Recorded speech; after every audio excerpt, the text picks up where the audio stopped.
folks, it's Stefan, back again with another episode of the Gamer's Companion to Music. Today we're talking about the ever-popular Overwatch. Overwatch blends MOBA-style gameplay and first-person shooter with a cast of unique and very fun-to-play heroes to create a fun and addictive game. The music boasts one of the great motifs in gaming, in my opinion, however does way less to influence the game than others. Pick your hero, folks, let's fly into the music of Overwatch.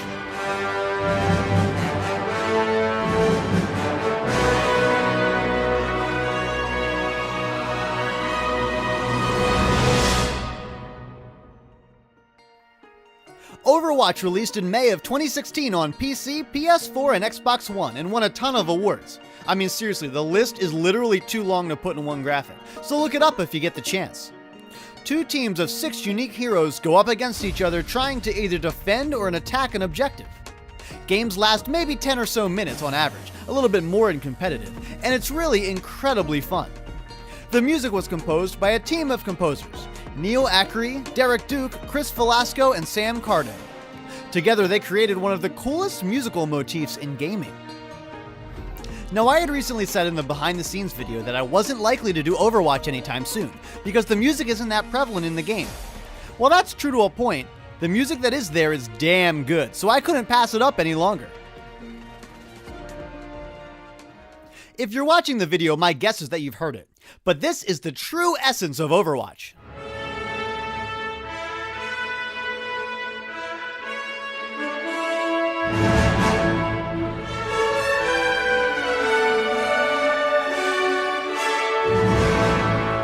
The heroic brass fanfare on top of a string ostinato accented by hits from the lows and percussion, this defines a piece of heroic and epic music to the T.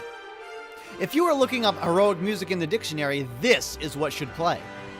This main motif works itself into a few other things, namely pieces that play in Overwatch's many cinematic videos posted online in conjunction with the game's story and lore.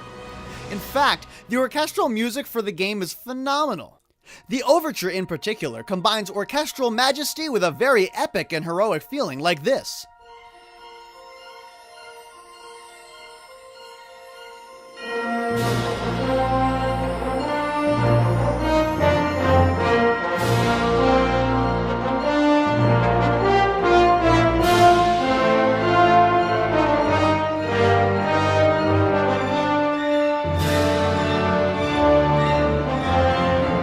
The problem with the music in Overwatch is that these moments do not at all encompass a large amount of the game's time.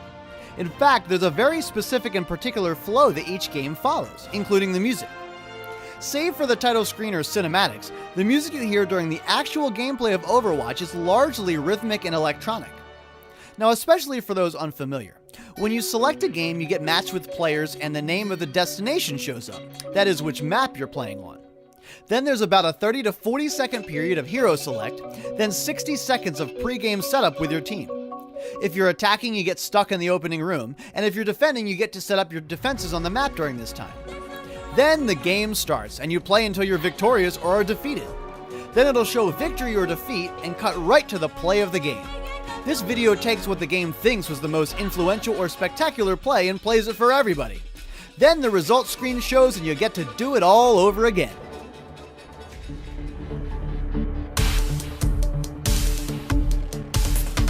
The main way the music interacts is in the game's flow. The music is very specific. Try to follow this flowchart because it's about to get very confusing. In attack defense maps with points or payloads, this is what the music does. The destination screen will show and play a piece of music specific to that destination. If you're on Ilios, for example, the music shows some Greek flair. If you go to Hanamura, Japanese influence works its way into the piece. This is done through instrumentation mostly.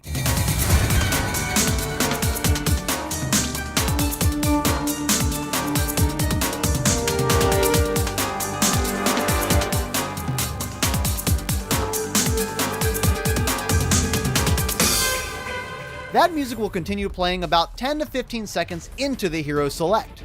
Then, once 15 seconds remain in hero select, a start of battle flourish plays.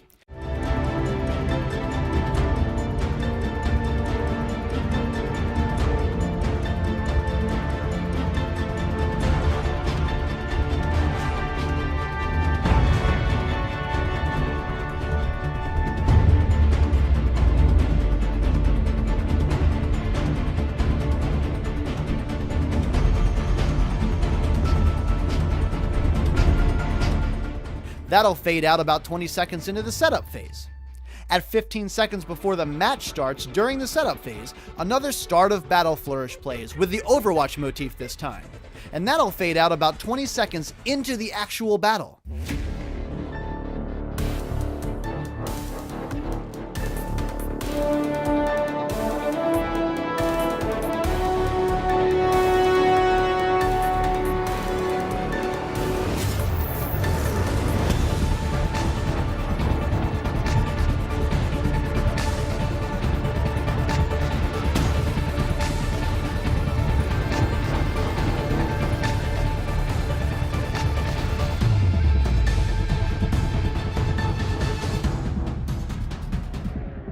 Then you hear zero music during the actual game.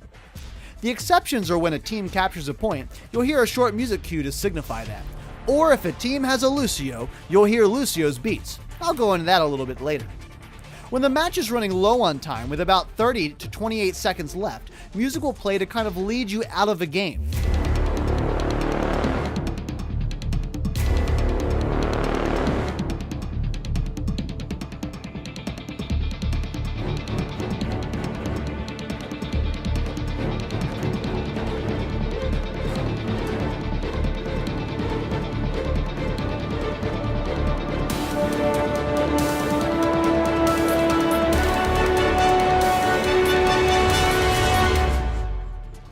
If a team captures both points before 30 seconds are left, the game will skip this outro music altogether and go right to the victory and defeat set. On a payload map, the music will play when the payload is about 5 to 10 meters away from its final destination. Once the game finally ends, the victory or defeat cue plays, then cuts right into the player of the game music.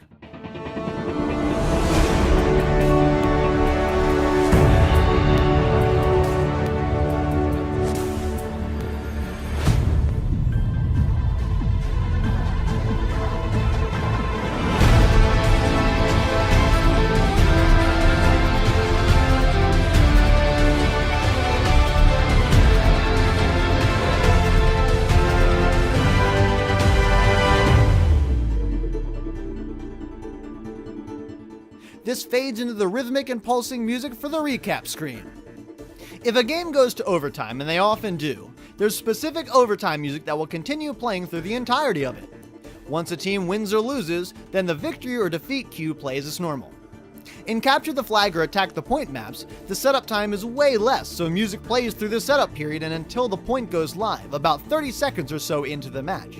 In Capture the Flag, even though there's not a point going live, the same music cue will play until about 30 seconds into the match. That was very confusing and a lot of information in a small amount of time, right? I agree. I'm gonna do a thing now where I take you through an entire match and explain it all as it's happening. Here's the destination screen. Traveling to Hanamura. This was a Mystery Heroes game on Hanamura. Yeah, I know, I gotta get them loot boxes right. Prepare your defenses. Select your hero. Now sometimes the game will join you in a game slightly late, so you don't get the full 40 seconds of setup time. But with 15 seconds left, listen to the music fade in here.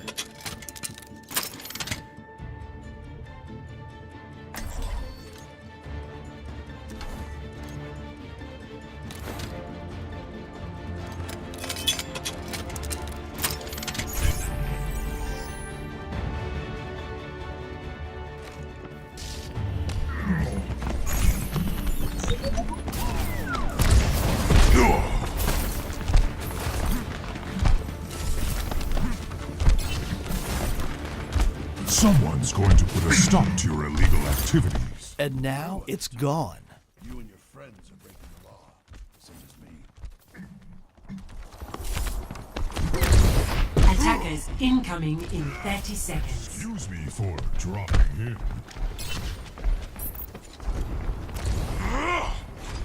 No. Now with 15 seconds left in setup, the music fades in again.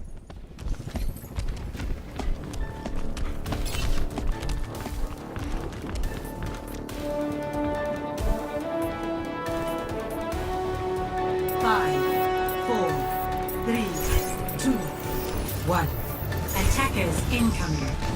Defend objective A.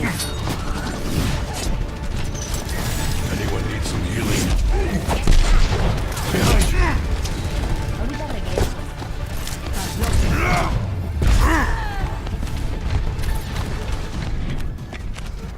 And now it's gone again. We absolutely crushed this point defense. So with about 28 seconds or so, time is running out and music will play to signify that. 30 seconds remaining.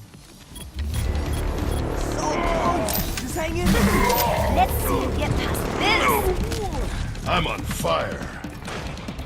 You feel that? Torbjörn, ready to mark. 10 seconds remaining. We got this. Enemy turret ahead. You hear that? We obviously won, because how could we not, right? So we get a jingle that says victory. And then player of the game happens, then the recap. Victory.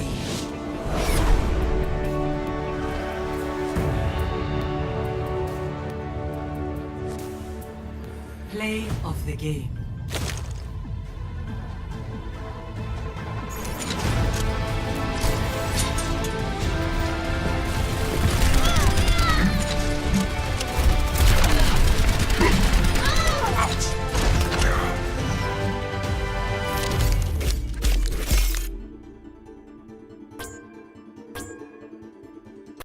I honestly think it makes a lot more sense once you see it and are listening for it. This is how every game of Overwatch happens musically, no matter what. You don't hear anything else. Competitive games have a slightly different music cue at the start, but are otherwise similar.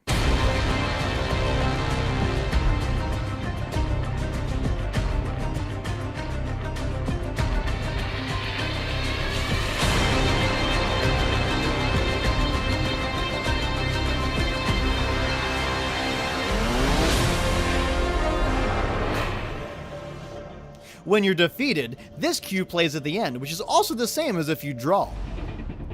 Defeat.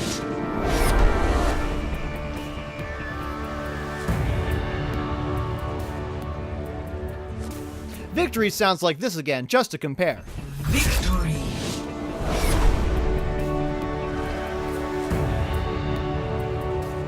When you capture a point, this plays. Objective A. Commence attack on Objective B. And when you lose one, it's this. Objective lost.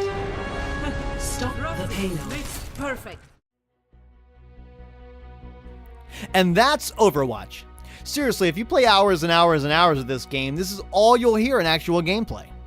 Now there is an exception, as I mentioned before, and it's Lucio. Lucio is an area of effect healer, and how they made that into his kit is that he's a skating DJ pretty much.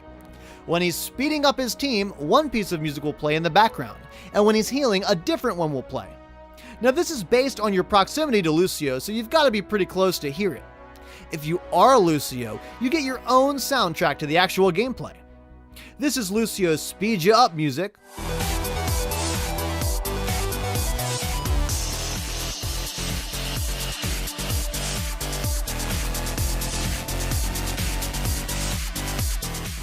And here's his healing beat.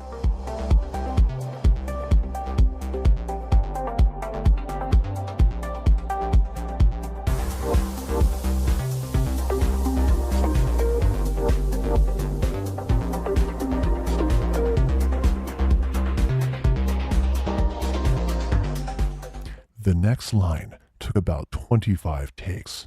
Enjoy. Feel the healing beat. Here's my crap Lucio impression. Deal with it. There's some pretty cool quasi-dubstep style beats here. They're not too loud, and honestly, you'll be focusing too much on the gameplay to really notice much of it, but it's there to appreciate if you listen. Some of the other destination music is really good, so I'm going to cycle through some clips of more of those. The instruments and styling used is mostly that of the host country of the map. For example, Hanamura, Japan, and Lijiang Tower, in China, will use Eastern instruments, while something like Route 66 in the USA will give you that banjo-style guitar feel. I'm particularly a fan of the newer maps, Oasis and Eichenwald. Oasis sounds like you're a damn spy, it's awesome.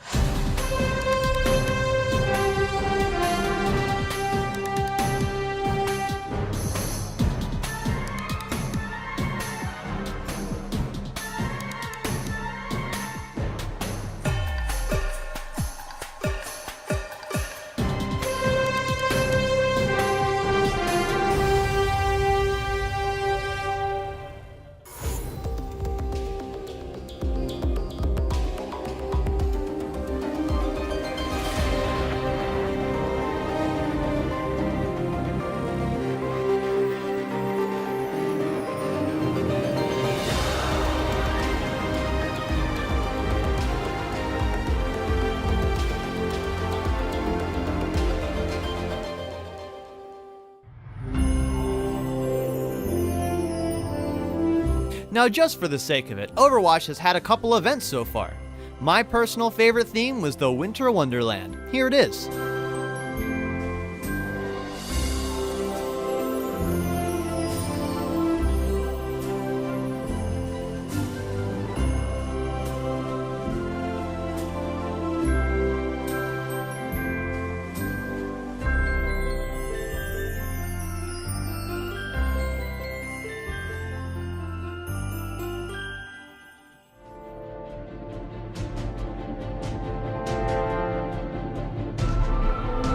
I think the two most important things to take away from the music of this game is first the phenomenal motif, as well as the way the music plays its role in the flow of the gameplay.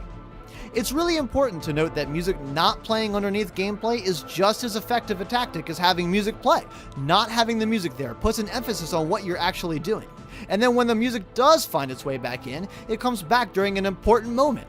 Wait, music, oh crap, that means there's 30 seconds left. Maybe I better go on this payload real quick or we're gonna lose. Things like that go a long way into creating a more immersive and whole gaming experience. Music plays a way bigger role than people tend to give it credit for. So that'll do it for this episode of The Gamer's Companion to Music. If you enjoyed, make sure to share it around with your friends. As always, thank you so much for watching, and we'll see you next time.